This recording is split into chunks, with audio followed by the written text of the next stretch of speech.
Module 3, Data Analysis Using Pig Programming. This module familiarizes you with the Pig programming framework.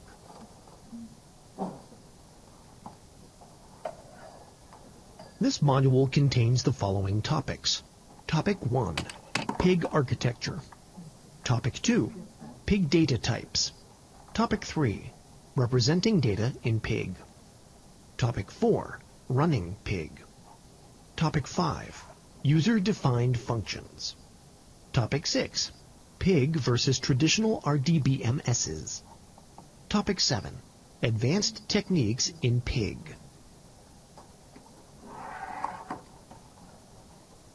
By the end of this module, you will be able to explain what Pig is and when it is used, and understand how Pig can be used in creating big data solutions.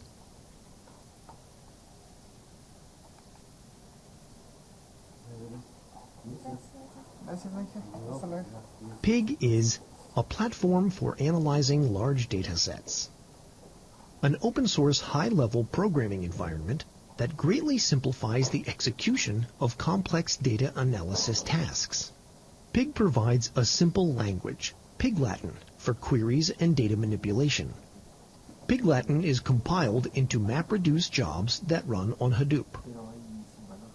Pig Latin combines the high-level data manipulation constructs of SQL with the procedural programming of MapReduce.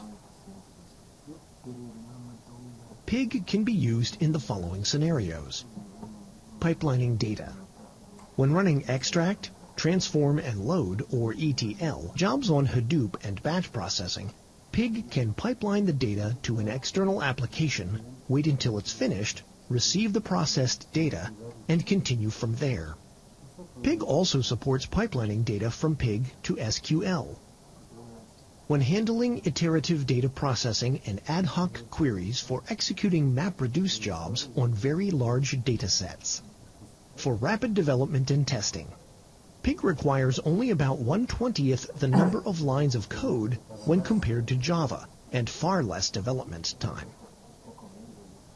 For applications needing debugging on a regular basis, Pig can store data at any point in the data flow, a feature that is very useful for debugging. In general, Pig is an easy-to-implement, simple data flow language that is extremely simple to learn and adapt.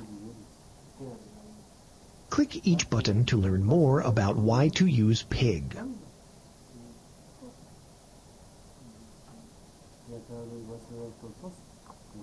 Pig can operate on data and metadata. It can operate on data that is relational, nested, or unstructured. It can easily be extended to operate on data beyond files, including key value stores, databases, and so on.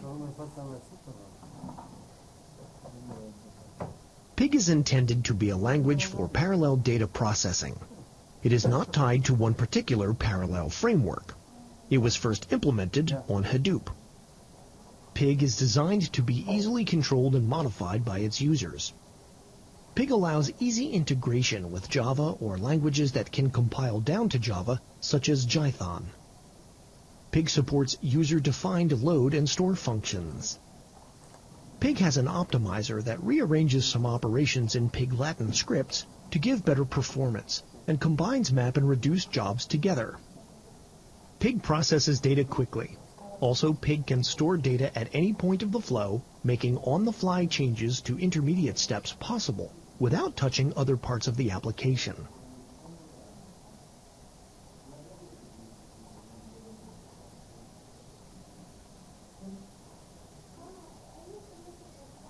Pig has two basic elements, Pig Latin, the language, and the Pig Latin compiler. Pig is a team player. It works alongside other Hadoop ecosystem neighbors like HDFS, the MapReduce framework, Yarn, and so on. Pig Latin is a data flow language that lets users write powerful programs in Pig. The Pig Latin compiler converts Pig Latin code into executable code. The executable code can be a MapReduce job, or it can spawn a process where a virtual Hadoop instance is created to run the Pig code on a single node. The diagram shows how Pig works well with other components of the Hadoop ecosystem. A basic Pig script written in Pig Latin is initially parsed by the Pig Latin compiler into a MapReduce program, which is then executed in the MapReduce framework. When using Hadoop 2.0, Yarn comes into play. Note that there are no compatibility issues. Pig programs can run on MapReduce version 1 or MapReduce version 2 without any code changes. Pig is primarily used as a data flow mechanism. It supports the concept of nonlinear data flows, where you have a single input but multiple outputs. Pig's optimizer is smart enough to recognize when the same input is referenced multiple times and implicitly splits those data flows. Pig data flow is represented in three components: load, manipulate, and store display. You can load the data you want to manipulate. Pig can transform and pipeline data, and multiple data transformations can be performed. The processed data can be stored or displayed on screen.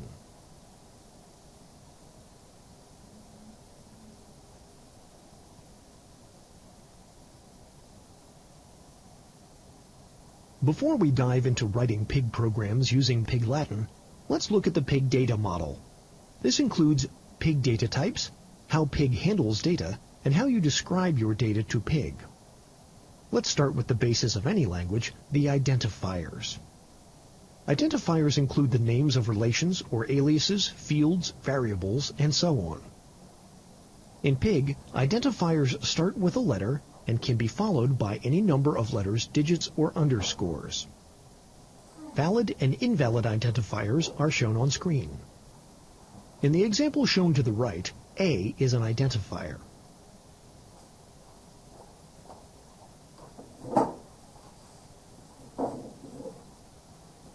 Pig data types can be divided into two categories: scalar or simple data types and complex types.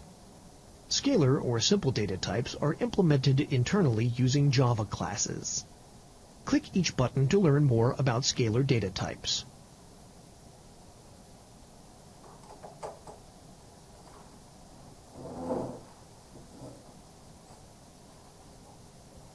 The int type stores 4-byte signed integers. The long type stores 8-byte signed integers.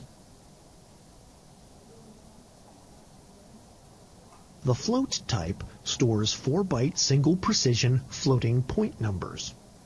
This type is useful for applications that need large numbers but do not need precise accuracy. The double type stores 8-byte double precision floating point values. The byte array type is a blob or array of bytes. There is no way to specify a constant byte array. The ch array type is a string or array of characters. Constant ch arrays are represented by using single quotes. In addition to standard alphanumeric and symbolic characters, you can express certain characters in ch arrays by using backslash codes, such as \t for tab and \n for return. Complex data types can handle data variety. There are 4 complex data types. Click each button to learn more. The atom type stores a single atomic data value. Values are stored as strings but can be used as either strings or numbers.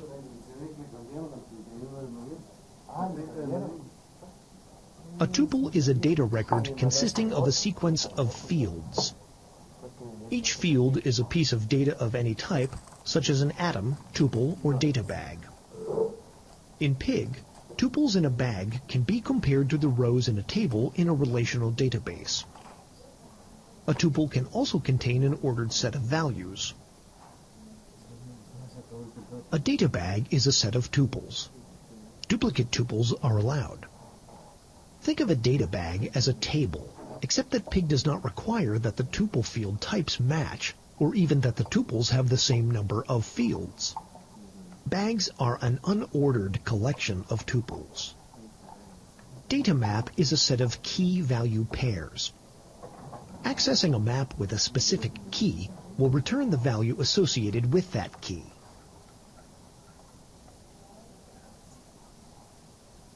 Pig Latin statements work with a relation. A relation is simply a data bag with a name. A pig relation is similar to a table in a relational database. To illustrate, a relation is a bag, or more specifically, an outer bag. A bag is a collection of tuples. A tuple is an ordered set of fields. A field can be any piece of data or data atom.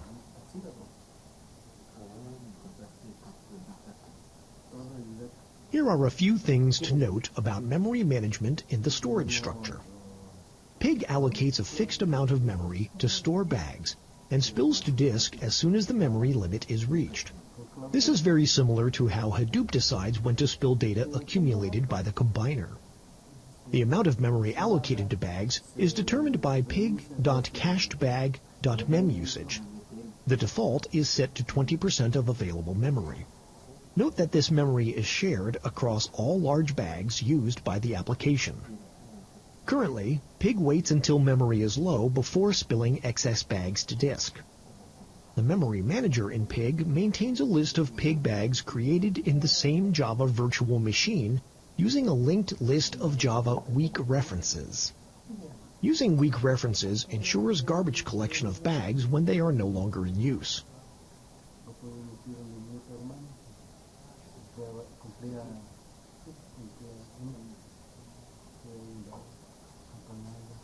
Loading data into Pig.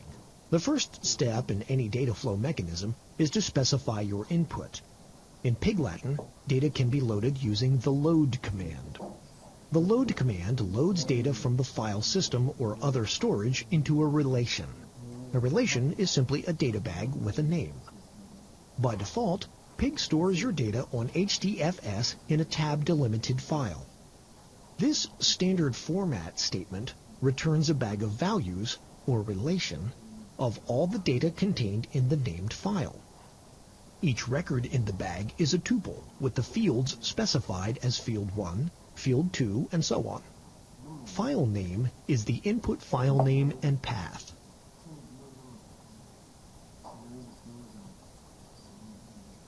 No data is actually read and no processing is carried out until the user explicitly asks for output. Let's look at an example to understand how to load data using the Pig load command. In the example, the relation is named queries. The fields are named user ID, query string, and timestamp. MyLoad is a user-provided function that reads in the data.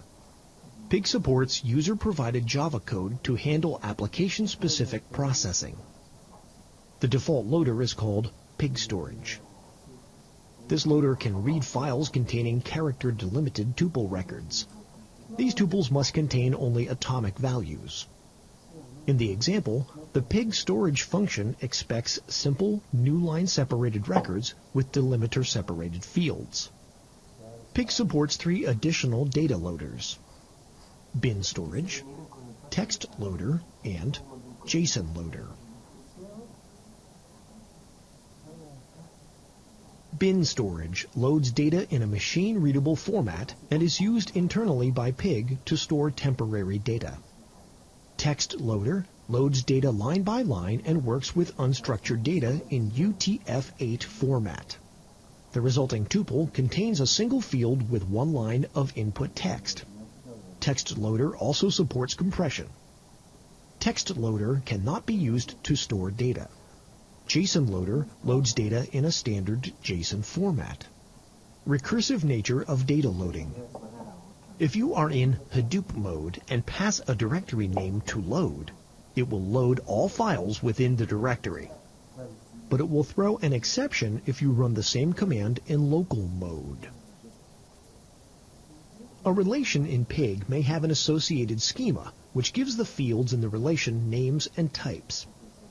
Like the Pig's ability to eat anything, Pig has a very lax attitude when it comes to schemas. If a schema for the data is available, Pig will make use of it, both for upfront error checking and for optimization. But if no schema is available, Pig will still process the data, making the best guesses it can based on how the script treats the data. The easiest way to communicate the schema of your data to Pig is to explicitly tell Pig what it is when you load the data using the as clause. In the example, we have defined the structure or schema of the data. In this case, it has 3 columns of the type int. Pig now expects your data to have 3 fields. If an input row has more than 3 columns, Pig will truncate the extra rows. On the other hand, if it has less than 3 or no columns, Pig will pad the end of the record with null values.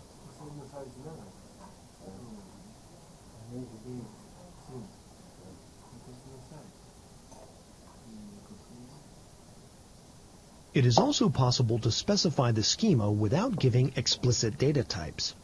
In this case, the data type is assumed to be byte array. If you are in Hadoop mode and pass a directory name to load, it will load all files within the directory. The runtime declaration of schemas makes it easy for users to operate on data without having to first load it into a metadata system. It also means that if you're interested in only the first few fields, you only have to declare those fields. Use the describe command to learn about or examine the schema.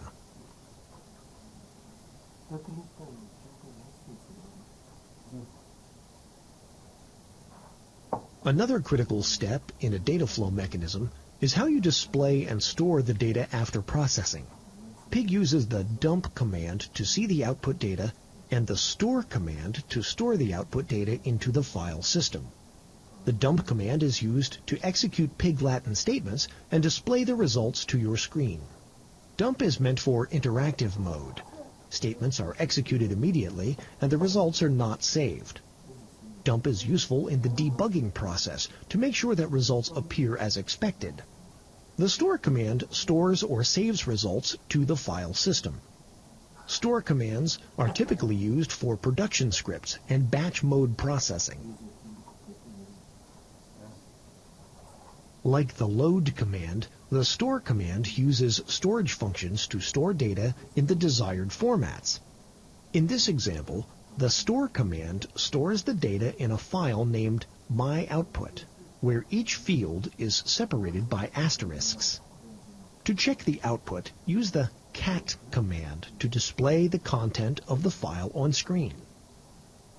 Along with the standard Pig storage, bin storage, and JSON storage utilities, the store command uses pigdump, which stores data as tuples in human-readable UTF-8 format.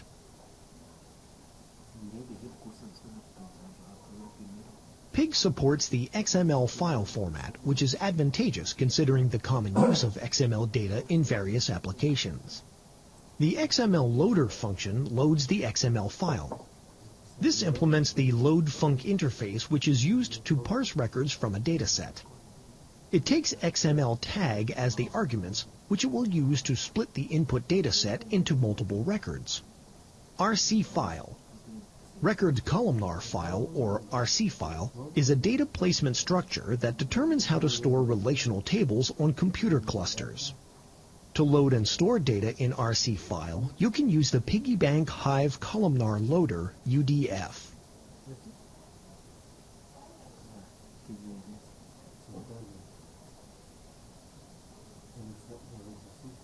The multi-storage UDF is useful for splitting the output data into directories and files dynamically based on user-specified key fields in the output tuple. The store function can be extended by the package org.apache.pig.piggybank.storage.multistorage. As shown in the example, first you load data into a relation. Then you tell Pig to store the relation in a specified output directory with the desired file compression and so on.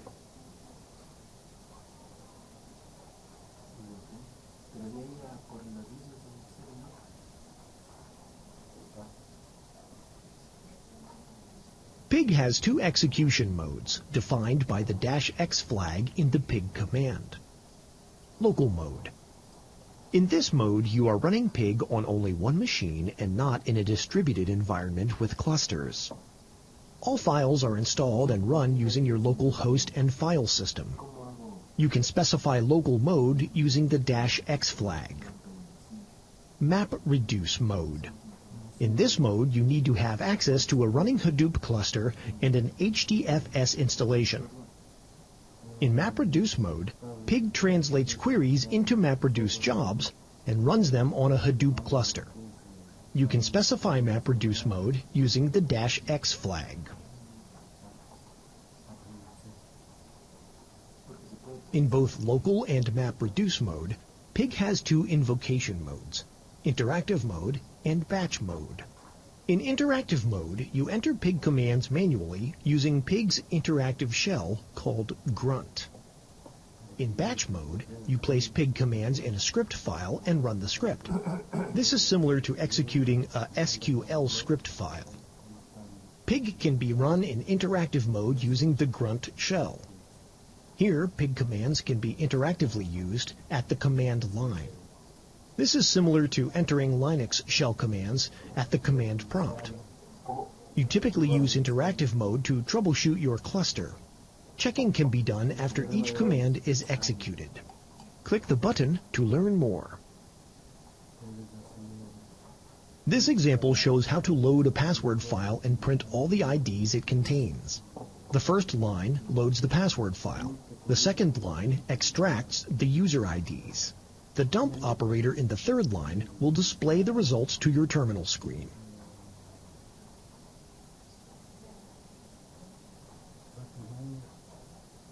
In batch mode, a group of Pig Latin statements can be grouped together to form a Pig script and can be run together.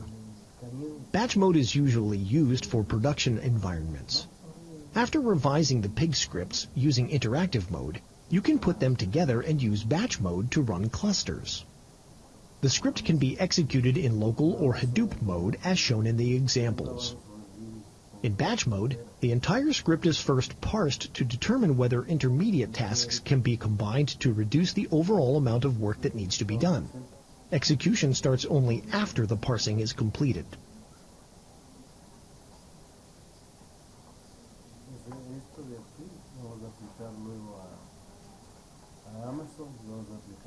Pig provides extensive support for user-defined functions, or UDFs, as a way to specify custom processing. UDFs can be used with almost every operator in Pig, allowing you to improvise and customize with ease. UDFs are called from within a Pig script. UDFs provide the easiest way to do operations on a field or fields. Note that UDFs are not for a group. UDF names are case-sensitive in Pig. Pig UDFs can currently be implemented in 6 languages: Java, Python, Python, JavaScript, Ruby, and Groovy. There are 3 categories of UDFs. Pig comes with a set of UDFs known as built-in UDFs. These consist primarily of evaluation and filter functions, SQL aggregate functions, math functions, and some more complex UDFs. User-contributed UDFs that are packaged and released with Pig in a public repository known as Piggy Bank.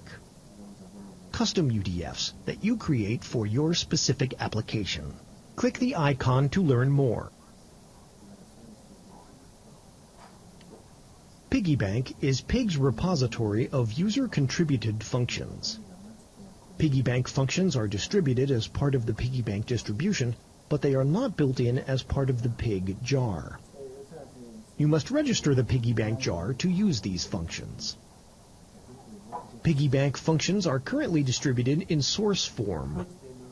Users are required to check out the code and build the package themselves. No binary distributions or nightly builds are available at this time. Documentation is generated in the directory shown. Users are advised to check for regular updates and for new UDFs that are regularly being added to the Piggy Bank code base. Pig and Hadoop are implemented in Java, so it is natural to implement UDFs in Java. This allows UDFs access to the Hadoop APIs and to many of Pig's facilities.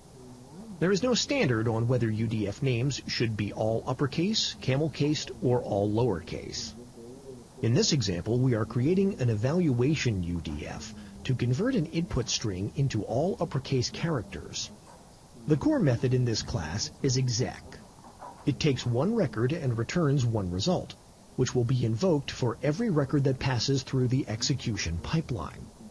The input is a tuple, which contains all of the fields the script passes to your UDF and returns those fields according to specified parameters.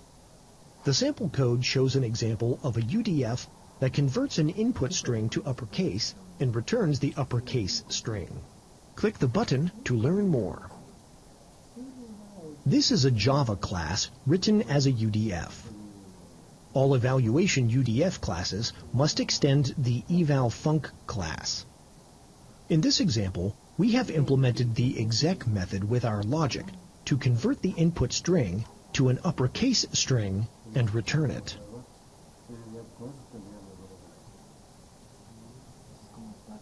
Calling the UDF.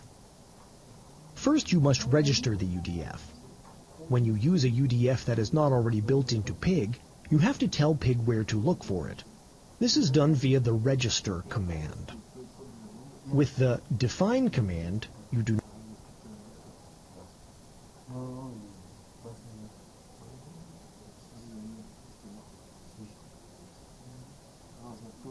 UDFs in for-reach. User-defined functions can be invoked in the for-reach method. These are called evaluation functions or eval_funcs. Because they are part of a for-reach statement, these UDFs take one record at a time and produce one output. Keep in mind that either the input or the output can be a bag, so this one record can contain a bag of records.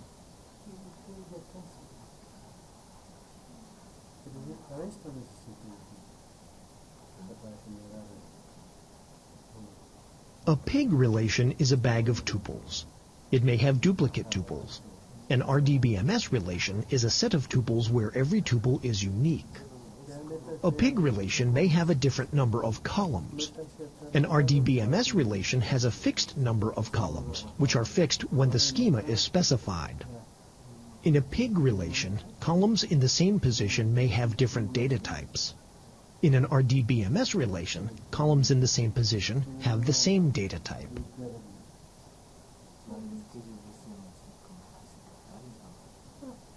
Pig Latin is procedural. SQL is declarative. Pig Latin allows pipeline developers to decide where to checkpoint data in the pipeline and can store data at any point during a pipeline. Most RDBMS systems have limited or no pipeline support. SQL is oriented around queries that produce a single result. Pig Latin allows developers to insert their own code almost anywhere in the data pipeline. With RDBMS systems, additional ETL tools are currently used to do customization of data. Pig supports splits in the pipeline, and data can be stored at any point in the pipeline.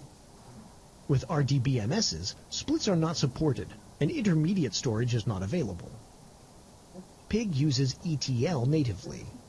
With RDBMSs, separate ETL tools are needed. Pig uses lazy evaluation. Instant invocation of commands happens in RDBMS systems.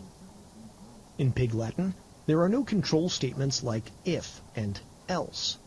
In RDBMS systems, control statements are available.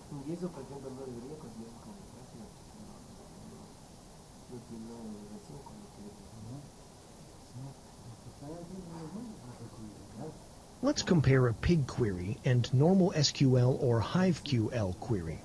In this scenario, we have two tables, customer and countries. We want to select the country name and customer count from the countries in the Asia region, and provide a customer count if the count is more than 500. Data will be sorted by customer count in descending order. The Pig query on the left will fetch the expected result. Now let's compare that with normal SQL.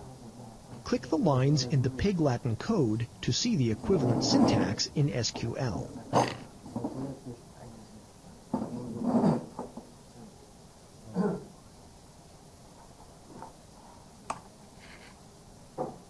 Parameter substitution in Pig.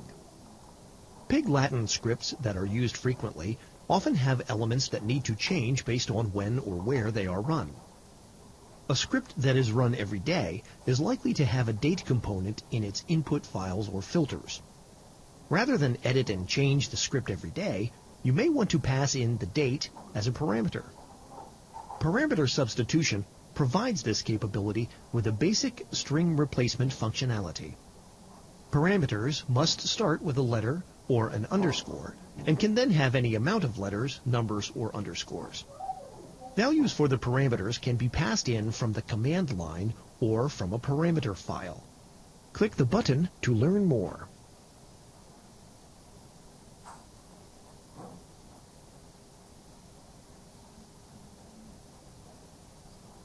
For instance, suppose you have a job that needs to run every day using the current day's date. You can create a Pig script that includes a parameter for the date. Then, when you run this script, you can specify or supply a value for the date parameter using one of the supported methods. Let's look at an example of date substitution. In this example, we have created a Pig script called stocks.pig that contains the logic to find the previous day's maximum and minimum stock value. In the example, we first load the data from stocks_daily into a relation called daily. From that relation, we filter the data based on date with a placeholder. That means that the date is going to be unknown at this point of time, but while running the script, we will pass a value representing yesterday's date. Next, we group all of yesterday's data, and using for-each, we iterate through the yesterday's data and generate the maximum and minimum values using the max and min functions. When you run stocks.pig, you must provide a definition for the parameter date. Otherwise, you will get an error telling you that you have undefined parameters. Parameters can also be placed in a file passed as a parameter.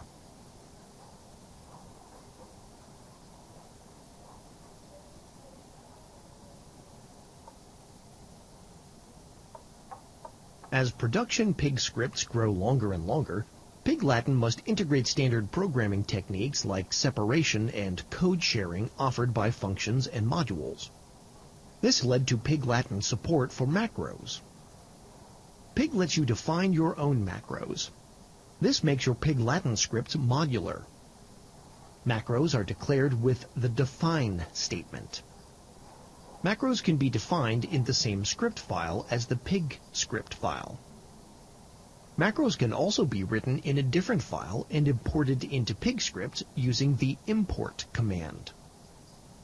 Macros are particularly useful for defining standard practices and making sure all data producers and consumers use them.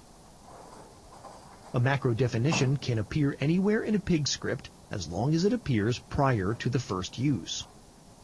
A macro definition can include references to other macros, as long as the referenced macros are defined prior to the macro definition. Macros are not a complete replacement for function calls. Unlike functions, macros cannot be invoked recursively.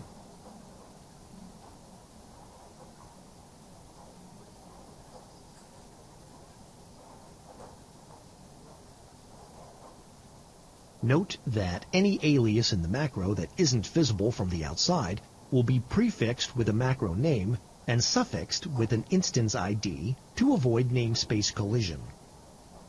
In this syntax, Pig Latin fragment will be your logic for the macro. In this example, we sort the given relation by the given sort key. In this usage, Y is a relation that contains the sorted data based on the user.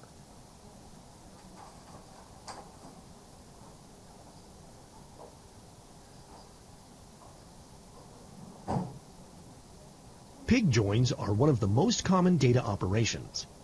Choosing the correct join implementation can improve your performance significantly. Use the join operator to perform an inner equijoin of two or more relations based on common field values. The join operator always performs an inner join. Use the outer join operator to perform left, right, or full outer joins. The Pig Latin syntax closely adheres to the SQL standard. The keyword outer is optional for outer joins.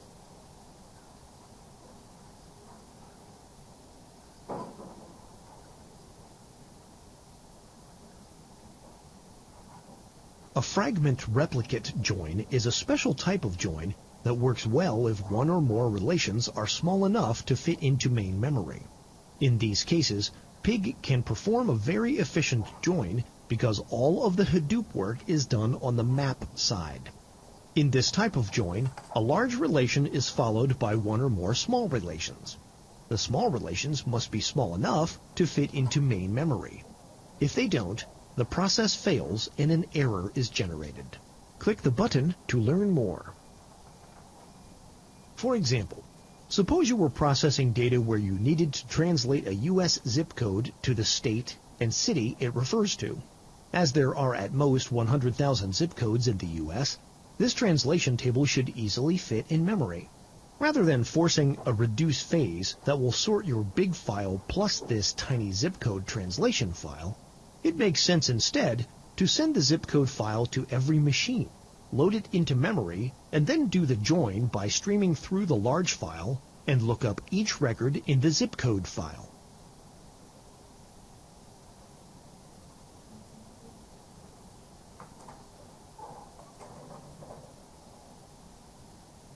Pig implements the fragment replicate join by loading the replicated input into Hadoop's distributed cache. The distributed cache is a tool provided by the MapReduce framework that preloads a file onto the local disk nodes where the maps or reduces for that job will be executed. Fragment replicate joins support only inner and left outer joins. Fragment replicate joins can be used with more than 2 tables.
Buenas tardes, Héctor Paso, por favor.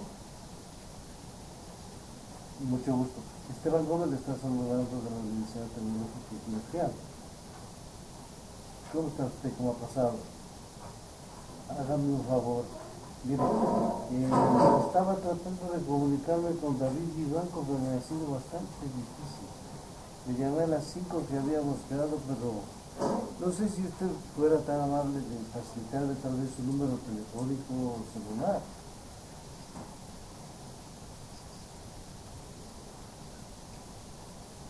Hágame un favor.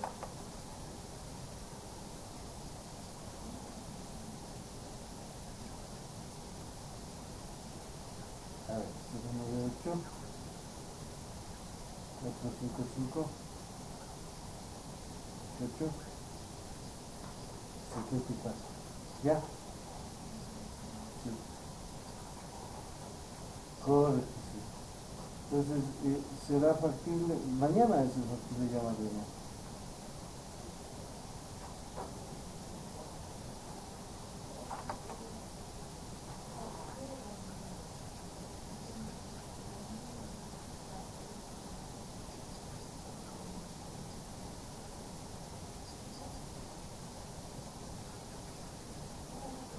Sí, lo que pasa es que Osvaldo se le pasó a darle el celular y el celular que tenía no coincidía con el número, entonces yo le llamé directamente y no, la verdad es que no pude. Pero en todo caso yo le voy a volver a molestar mañana para conversar con él, ¿no?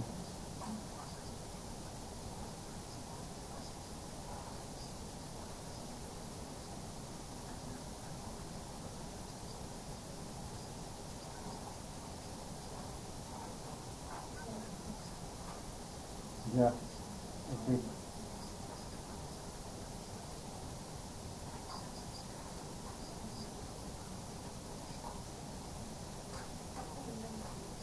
Ya, correcto. Muy bien. Ya, muy bien. Muchísimas gracias a usted. No, un gusto saludar. Que pase bien.